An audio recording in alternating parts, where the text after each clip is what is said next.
Bonjour, c'est Cathy, bienvenue à toi sur ma chaîne, j'espère que tu vas bien. Alors merci tout d'abord à tous ceux qui se sont abonnés à ma chaîne, qui me laissent de beaux commentaires. Merci pour vos partages, ça me fait plaisir en fait de vous lire. Alors dans ce podcast, j'aimerais parler de ces changements d'humeur à chaque instant de la journée, à en perdre la tête.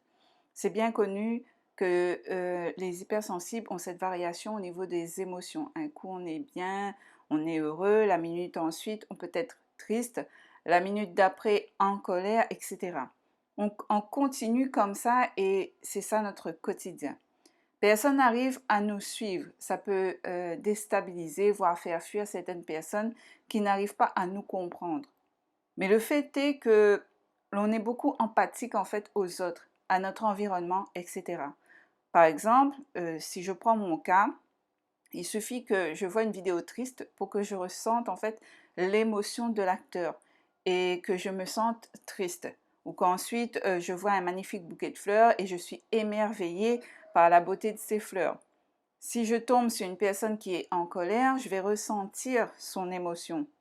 Ça fluctue comme ça tout le temps et bien souvent ça m'épuise, je suis vidée. Je sais que ce ne sont pas mes émotions, mais ça ne suffit pas en fait pour ne pas être impactée. Je suis une éponge émotionnelle, comme vous d'ailleurs, je pense, qui écoutez mon podcast. Le problème avec ça, c'est que ça joue beaucoup sur mon humeur. Je perds de mon énergie. Je suis fatiguée par la suite. Ce qui peut gêner aussi est dans le fait que si je me suis imprégnée d'une colère qui n'est pas mienne, je vais être colérique avec les autres sans raison. Ou si je suis triste, je vais l'être alors qu'il n'y a pas lieu d'être triste. Ces petits désagréments ne nous facilitent pas la vie à nous, les hypersensibles. Mais l'environnement aussi joue beaucoup sur notre état d'être. S'il y a trop de bruit, je vais être gênée, voire agacée. Je ne vais pas me sentir bien dans une foule ou dans une pièce où c'est trop renfermé, pas assez aéré ou autre. Je vais être mal à l'aise si une personne va parler fort. Bref, mélanger l'environnement aux émotions des autres, ça fait un bon cocktail qui peut vite m'épuiser. Je ne peux pas me changer, me défaire de mon hypersensibilité. Je ne peux pas non plus éviter le contact avec les autres ou ne plus regarder les réseaux sociaux, les films, etc. Je dois juste accepter ma sensibilité et surtout savoir prendre soin de moi, m'écouter. Je vais ici vous donner mes petites astuces qui m'aident à me libérer des surplus émotionnels, des énergies négatives, etc. Ce que je fais en fait quand je suis fatiguée, pour me recharger, je dors. Je dors beaucoup. Le sommeil est important si l'on veut récupérer et avoir l'esprit clair. Ou je m'isole quand je le peux, si je suis au travail par exemple. Je m'écoute beaucoup. Donc je sais quand j'ai besoin d'être en retrait.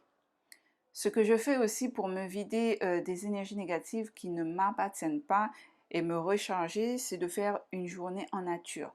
Ça m'aide beaucoup d'être au contact de la nature, de faire la randonnée par exemple. Je me sens revivre, ressentir l'odeur de la forêt, écouter les bruits des vagues, cette sensation de faire plus qu'un avec la nature.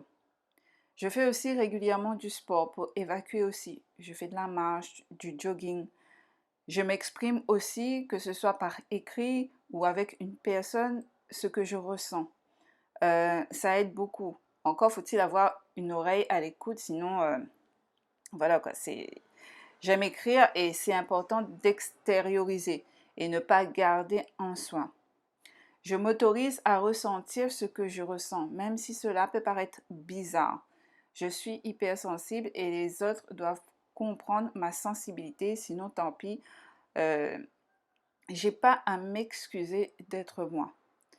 J'écoute mes musiques préférées, celles qui me font du bien.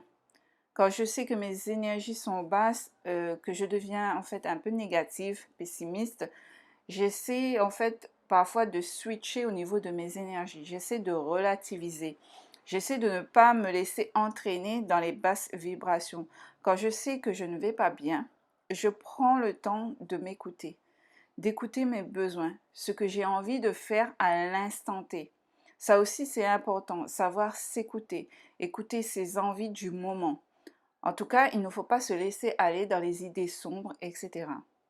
Mais se demander toujours, qu'est-ce que j'ai besoin là, dans l'immédiat, qui pourrait me faire du bien, me redonner la patate, le sourire? Qu'est-ce qui pourrait qu'est-ce qui me ferait en fait du bien? Il y en a en fait qui aimeraient par exemple se blottir sous sa couette avec un oreiller. Il y en a qui voudront se prélasser en fait dans un bon bain. Il y en a qui voudront aller faire un tour en moto. Bref, quand vous sentez que ça ne va pas, voyez ce qui pourrait vous rendre heureux.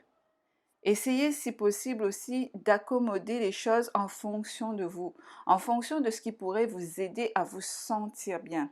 Si vous sentez par exemple que votre chaise n'est pas placée, par exemple, bien, et parce que justement la luminosité du soleil vous gêne pour travailler, changez-le de place. Essayez de faire en sorte que vous vous sentez à l'aise dans votre environnement. Et si vous sentez que, par exemple, des personnes qui sont trop en fait toxiques pour vous, n'hésitez pas à réduire la fréquence de votre fréquentation. Je ne sais pas si j'ai été claire en fait dans mes explications, mais voilà en gros quelques petites astuces qui pourront peut-être t'aider à te recharger quand tu sens que tu es une éponge émotionnelle, que tes émotions font le up and down et que ça t'épuise. Dites-moi en commentaire si ce sujet t'a intéressé, si tu as des astuces, n'hésite pas à nous le partager. Abonne-toi si tu le veux, like la vidéo si tu as aimé. Je te dis à très vite pour un autre sujet.